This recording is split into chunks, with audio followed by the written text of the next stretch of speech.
Hi, everyone. Pastor Don Smith here. Welcome to the Talk About It podcast, where we take relevant topics with a biblical point of view and we talk about it.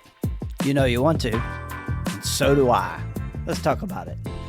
Well, welcome back, everyone. Pastor Don here. I'm your host for Talk About It. Here we are in Season 6, Episode 10, and it is our final episode for this season. Not our final episode on the podcast. Hello, somebody. No, we're going to be back next week with a new topic, but this is our final episode on the topic of marriage. If you're a longtime listener, you know we've been on this journey and we've been talking about marriage and we've been throwing some values out there, and this week I want to wrap it all up. If you're a first-time listener, it's going to be very important that you go back. Push pause right here. Go back. Start at the beginning of Season 6. Start on Episode 1. Push pause. We will be here waiting for you, even though this is the last episode. I promise. We'll be here. And then you catch up on the conversation. You're going to finish it out. Now, for all of us, can you believe it? Can you believe it? 10 episodes, we have been talking about marriage. And it's been an incredible conversation. Let me just tell you something. You people have encouraged me more than I ever encouraged you. I thought that I was going to start this season thinking, okay, this is such a relevant topic that, man, I'm going to be such a blessing. I want to be such a blessing to them. And I even prayed that, God, I want to be a blessing to every married person who listens to this season on the podcast. I want to be a blessing. And I've prayed for your marriage. I don't even know some of you, and I've been praying for your marriage. I've been praying for God to do only what God can do, so only He gets the glory, but that you receive His peace and rest, and you get the marriage that you've always wanted. Listen, I'm going to say, you can have the marriage you want. The person you're married to just can't be married like you were yesterday. And that's the whole point of the last 10 weeks on this episode. Now, if you're catching up on the podcast after they've all come out and you've done one of those Netflix things and you've kind of binge listened to them all, that's a whole lot of information to binge listen to. And I'm praying for you. But I'm glad that you can download it, re-listen to them. And my challenge is this. As a husband and wife, as a married couple, okay, will you listen to them together? And maybe you listened to them on your own this whole time, and I would encourage you, get back together. Maybe you've done that practice, though. You two have sat down and you've listened to them together, and each week you've picked out some actionable things and you've done, and I hope that they have blessed you in your marriage. I don't pretend to think that 10 weeks or 10 episodes on a podcast is going to fix all the problems in your marriage, but I do know that the tools that we've given you will work if you will apply them. I know that because they worked in my life, because these are the tools that our pastor gave us 30 plus years ago. My wife and I got married in 1992. So, and here it is at the time of this recording, it's 2025. So I need you to understand something, okay? These tools work if you use them. All right. So now, long-time listeners, first-time listeners, we love all of you, and we our hearts to bless you. Bless you. I thank you for all your support, all your kindness. You have been so encouraging in this whole process. And you've liked, you've shared, you've subscribed, you've supported. We've got monthly supporters now. You can do that. You've sent us text, and I want to say that, right in your show notes, you can send the podcast a text. And you can let us know if you'd like any of the notes that maybe I've written down for the episodes. I'll try and get them out to you, but I need an email. You can email the podcast at talkaboutitpd@gmail.com. You can do that. And you can support the podcast. Scroll all the way down at the bottom of your show notes. And right there it says support the podcast. Boom, you can do that for as little as $3 a month or as much as $10 a month. It doesn't matter. What I need you most of all, it does matter. I want to say that. Okay, it does matter. But most of all, I just need your prayer and your support because there's some people in this world that need this conversation. They need all 10 weeks of this conversation. And if you'll share it with them, you'll be a part of helping bless their marriage. And so what better gift could you give someone than a healthy marriage? I don't know, because there's not a person on planet Earth that isn't affected by marriage. So here we are.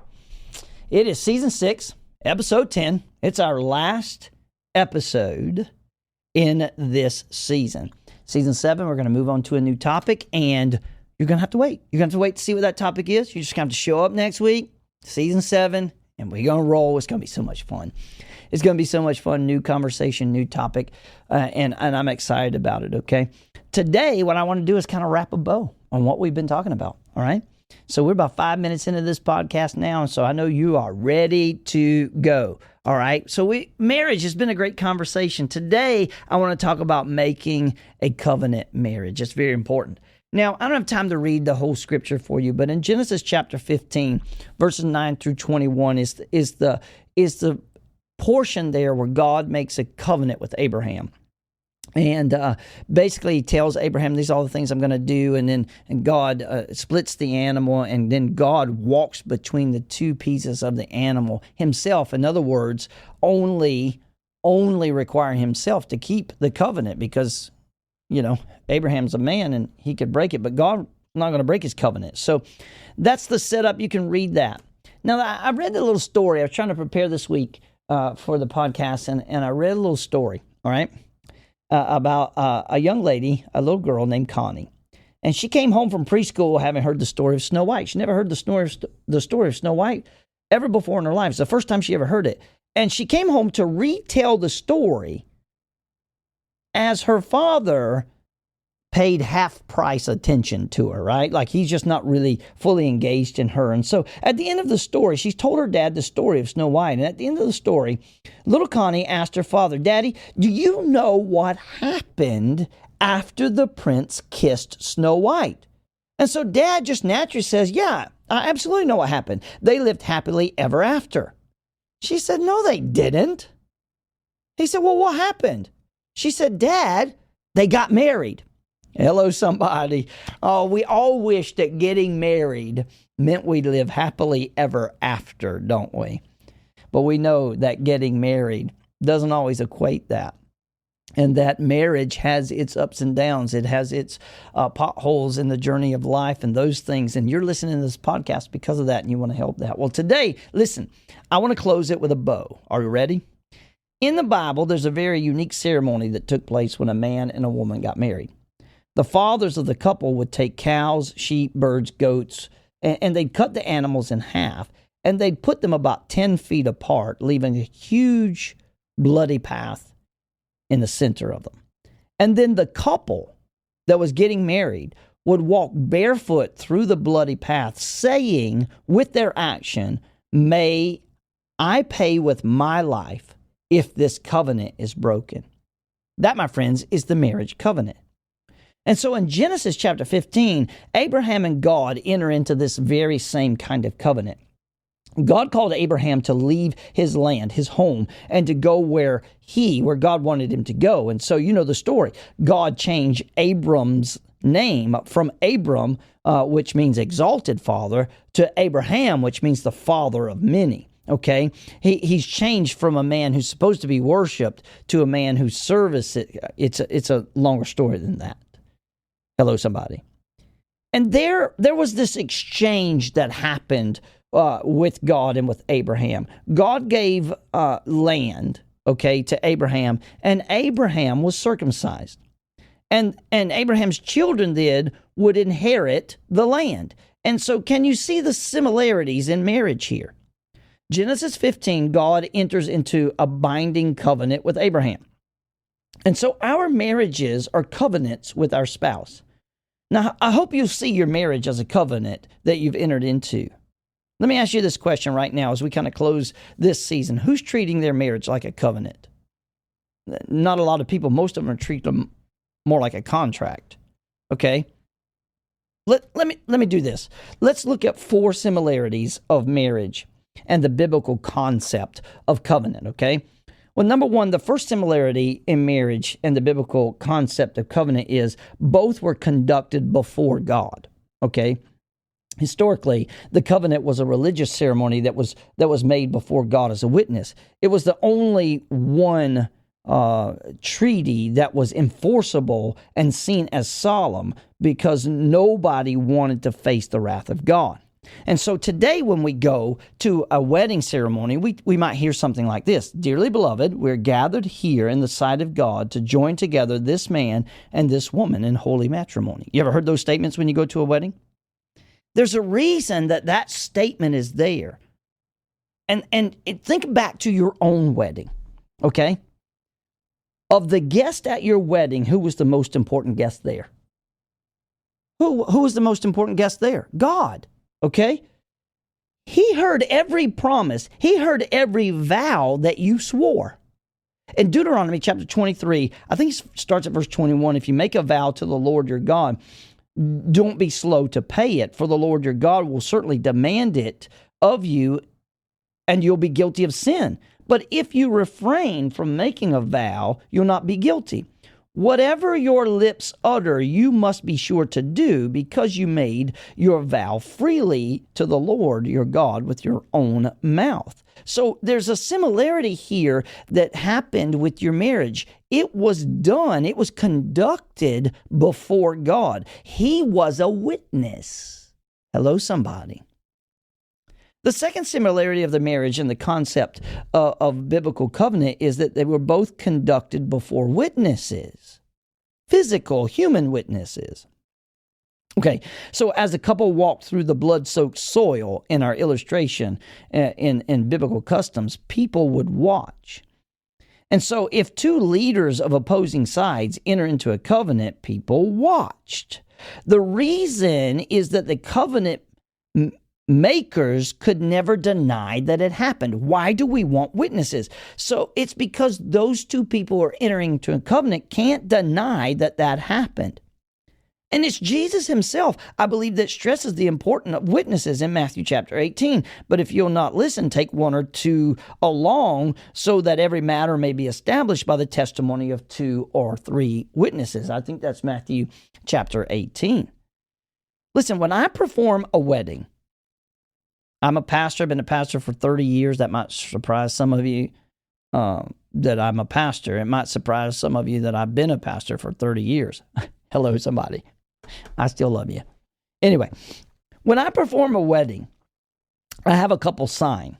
They have to sign. The couple who is getting married, they have to sign their wedding document, okay? They have to sign their wedding license. But I also have 2 witnesses sign. Typically, it's the best man and the maid of honor, right? And so I want you to understand there has to be witnesses. It's very, very important. See, a pastor was challenged one time when a man came to him and said he was leaving his wife of 6 years. And the pastor said, "Oh, no, you're not. You made a vow to love your wife until death. And I know you made that vow because I was there and I heard you." Now, he encouraged this young man. He said, "You're going to stay and you're going to work these things out." And do you know that this young man did that? He did that very thing. What would happen if we were a little bit more like that pastor and challenged couples to fulfill their vow? Oh, do you know how many people come into my office who made this vow and said, "Well, we just don't love each other anymore. So it doesn't matter what we said. It doesn't matter the commitments we made. We fell out of love." Like you fell into it. Here's what I want you to start doing. If you think you can fall into love and you can fall out of love, I want to encourage you to stop tripping. Hello, somebody. Y'all tripping. Yeah, and this is why marriage isn't working, because you don't fall in and out of love. You make a covenant, and there's a huge difference between that. There's a huge difference between the two. So the third similarity of marriage and the biblical concept of covenant is both declared the seriousness of commitment. That's what I'm talking about here. See, covenants were made on major decisions. Covenants weren't made for buying a new camel or for buying a new cloak or a curtain or buying a new tent. No, it had to be something so major that the parties would die if they didn't keep their promise. That's what a covenant was for. The covenant was reserved for major life choices, for treaties, for unions of people, for unions and nations. Let me say it to you this way. Holy matrimony is commended by Paul to be an honorable thing among men, and therefore is not to be entered into unadvisedly, lightly, or wantingly, but with reverence and discretion and advice and sobriety and in the fear of God. Just this moment, as I'm closing out this season of this podcast, and we've been talking a lot about marriage, I'm thinking over the vows that Lisa and I took on our wedding day. I vowed to love Lisa for better or worse until I'm dead, regardless of her actions or her attitude. That's the vow I made. That's the vow I made. She vowed to love me for richer or poorer, sickness and health, as long as we both shall live, regardless of how well or poorly I behave. That's the vow she made. Hello, somebody. It was the strangest response one time a minister had ever seen at a wedding. He was asked the groom in the ceremony. He said to the groom, "Do you take this woman for better or for worse, for richer or poor, and in sickness and health?" And the tentative young man replied, "Yes, no, yes, no, no, yes." Hello, somebody. See, we assumed we'd be loved in return, but that wasn't part of the deal. By our vows, each of the people assumed 100% responsibility of the marriage. You can't say, well, I'm going to contribute 50 and they're going to contribute 50 and 50-50. You see what I'm saying? That doesn't work. No, you've got to contribute 100. They've got to contribute 100. My pastor, I remember, he told me this. He said, as we were working through some things early on in our marriage, and he said to me, he said, "Don, regardless if you're only 10% responsible for the trouble, you're 100% responsible for your action." Hello, somebody. Come on, church. Come on, talk about it. Come on, people. Come on, married people. We got to own this. It's called covenant. It's an irrevocable vow only broken by death. One of my wife's favorite scriptures that I put in the wedding ceremony sometimes is Ruth chapter 1. And verse 16, it starts like this: "But Ruth replied, 'Don't urge me to leave you or turn back from you. Where you go, I'll go. Where you stay, I'll stay. Your people will be my people, and your God will be my God. Where you die, I'll die, and there I'll be buried. May the Lord deal with me, be it ever so severely, if anything but death separates you and me.'" Now, if my marriage hits the skids, I'm not going to blame Lisa. And she may or may not be right. It's my responsibility to love her. I can only offer my love and devotion. It's her choice to love and be devoted to me back. She promised to, but that's her responsibility. Not only is the commitment enormous in a marriage, listen to me talk about it. It's time to settle this in our mind. It's time to settle this once and for all. If all of this conversation over the last 10 weeks just brings us to this point, it's time. It's time to admit, accept, believe that there are no back doors to marriage. Not only is the commitment enormous in marriage, there are no back doors. It's a covenant for life. Amen or oh me. See, the fourth similarity in marriage and the biblical concept of covenant is there are no escape mechanisms. Can you imagine Abraham going to God 5 years after the covenant was made and say to God, "You know what, God, I think this relationship is strong enough for me to start seeing other gods." Oh boy. Can you imagine Abraham going to God and saying, "Hey, God, I've changed my mind. I'm not really cut out for this whole covenant thing." No, the only way Abraham's getting out of this covenant was death. Better offer? Change of heart? Change of mind? He's not happy? No, it couldn't be broken. Couldn't be broken. 5 words talk about it. "Till death do us part." Hello, somebody. I'm going to talk about it. When you get married, there are no outs. When you get married, there are no outs. Come on, talk about it. See, the state says, yes, divorce. But God says, no. Matthew chapter 19, "So they are no longer 2, but 1. Therefore, what God has joined together, let no man separate." In other words, we're going to go right back to where we started in episode 1. 1 plus 1 equals 1. Hello, you got it. You've been listening. I'm so proud of you guys. When Lisa and I argue, when Lisa and I have an intense fellowship, a fight, Okay? We better figure it out. We better figure out the best way to resolve our differences because we're going to be together forever. And that's a very, very, very long time. Come on. Somebody help me. It's not about being happy. It's not about being content. It's not about being pleased or satisfied.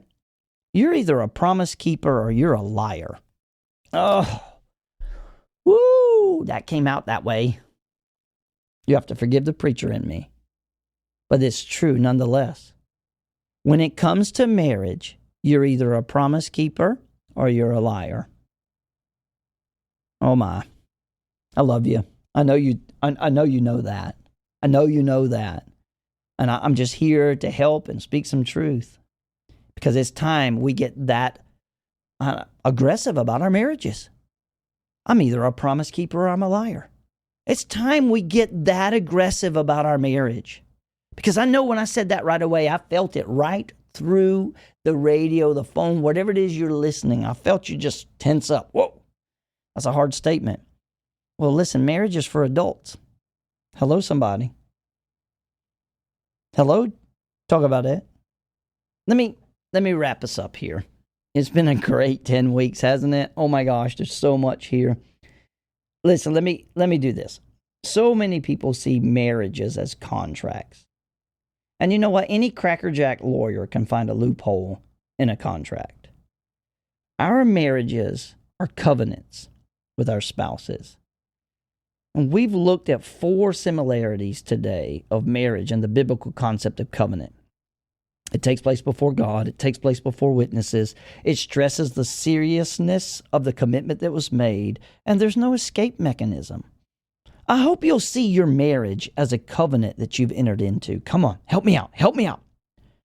And so my question for us as we close this season and this conversation is, do you treat your marriage cheap? Do you disregard your promises? Are you looking for loopholes? Oh, wow, that's a sobering question. Or do you take your vows and your promises seriously? Because if you're looking for loopholes, you're just in a contract. But if you're taking this thing seriously, and if you have walked through this past 10 weeks, you haven't turned me off yet. I feel like you're taking this serious because you believe in your covenant, and I'm proud of you. Somebody needs to say it. I'm proud of you. Keep working. Don't stop working. Keep working. It's worth it.